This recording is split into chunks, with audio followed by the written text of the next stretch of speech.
ये क्या जगह है यार ये? यार सचिन लग रहा है क्लोजेट है, क्लोजेट। पर हम तो लोगों से बात करने के लिए आए थे।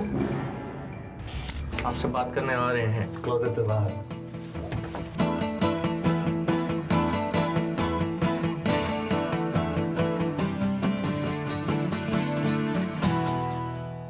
हाय, मैं हूँ सचिन और मैं हूँ जिगर। और हम आ गए हैं क्लोजेट से बाहर ताकि हम आपसे कुछ ऐसी बातें शेयर कर सके जो अब तक आपने सुनी नहीं। हम लोग पहले इंडिविजुअली काम करते थे। सचिन प्लेस के लिए म्यूज़िक करता था, थिएटर और के लिए। थिएटर के लिए, और मैं फिल्म्स के लिए अरेंजमेंट करता था, राजेश रोशन जी के साथ सीखता था। तो एक बार सचिन ने अमित से कहा, अमित त्रिवेदी से, कि भाई मेरे पास कुछ ज़्यादा ही काम हो गया, इफ़ यू नो समबडी तो मुझे इंट्रोड्यूस करना उनसे। तो त्रिवेदी ने हमको मिलाया। मुझे याद है कि जब मैं पहली बार जिगर से मिला था तो जिगर को देख कर मुझे ऐसा लगा कि ये कौन लड़का है जो घर से ऐसे ही उठ के आया, क्यों उसने अपने बाल नहीं बनाए हैं, ये कौन है ये चमन, और ये चमन मेरे गुलशन में क्या गुल खिलाएगा, क्यों मालूम।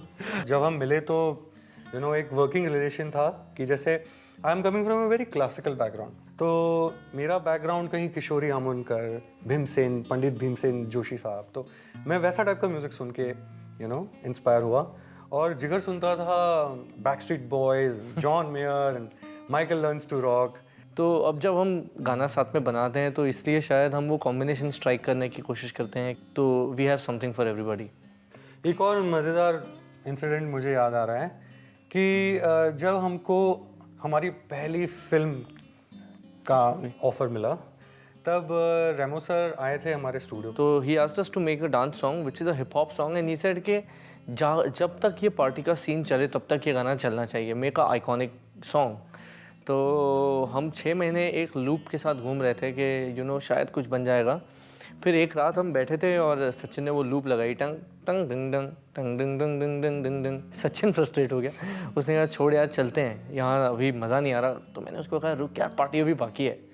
And to me what, party अभी बाकी है। Said okay that's the song. और हम 15 minute I think quickly we run back to the studio, और फिर अगले 15-20 मिनट में we had this song with us. And I hope कि अगले 15-20 साल तक this remains the party anthem like how it is. Party अभी बाकी है सुपर डुपर हिट हो गया, तो सारे प्रोड्यूसर्स कहने लगे कि ये तो बड़े मतलब एवे ही टाइप के लोग हैं, इन लोग सिर्फ ढिंचैक म्यूज़िक बनाते हैं। तो लोग आते थे हमारे पास और कहते थे कि 4 आपने बजा दिए, अब 6 भी बजा दो, 7 बजा दो। तो ऐसे तो गाना बन नहीं सकता। लकीली भी हमको शोर इन द सिटी ऑफर हुई। जिगर को गुजराती सुगम संगीत से बड़ा एलर्जी है, तो मैं और प्रिया मिलके इसको चिढ़ा रहे थे कि एक गाना गा रहे थे हम लोग, गुजराती का एक बहुत पॉपुलर सुगम गाना है कि साहिबो मारो गुलाब नो छोड़, तो हम लोग साहिबो साहिबो बोल के चिढ़ा रहे थे। तो पता नहीं what went to Jigar's head, he said studio चल। तो हम लोग सब स्टूडियो गए। फिर उसने ऐसे कहा कि कब तक हम जानू, बेबी और ऐसे अल्फाज लेकर लव सॉन्ग्स बनाएंगे, why not let's give this word Saibo a new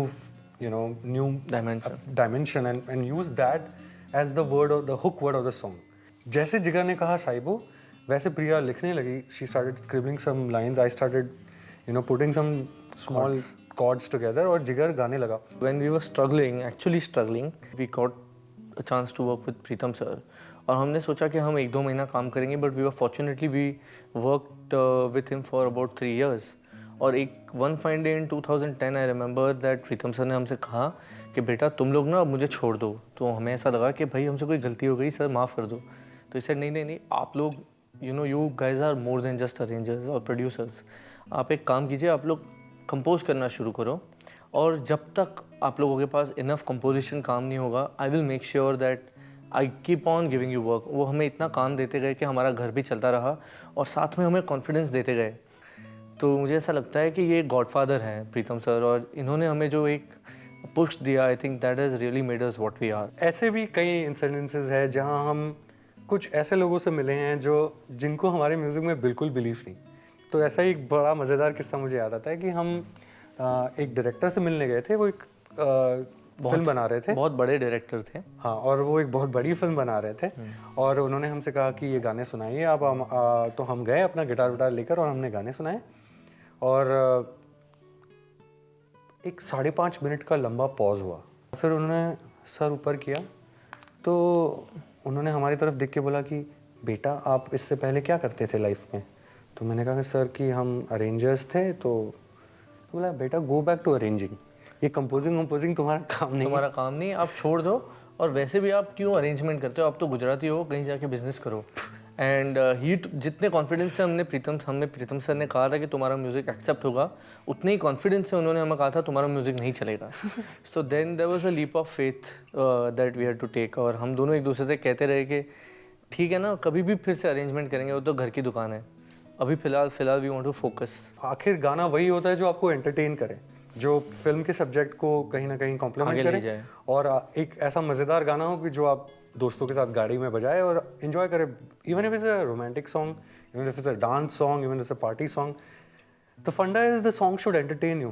तो जब ये सिचुएशन आई, जब बाबा जी के बारे में बात करना था, ग्रीनरी के बारे में बात करना था, तो हमने ऐसे सोचा कि एक मस्तीखोर गाना बनाते हैं। मैं आपको बताता हूँ, अभी हम कुछ दिनों पहले एक शो में गए थे।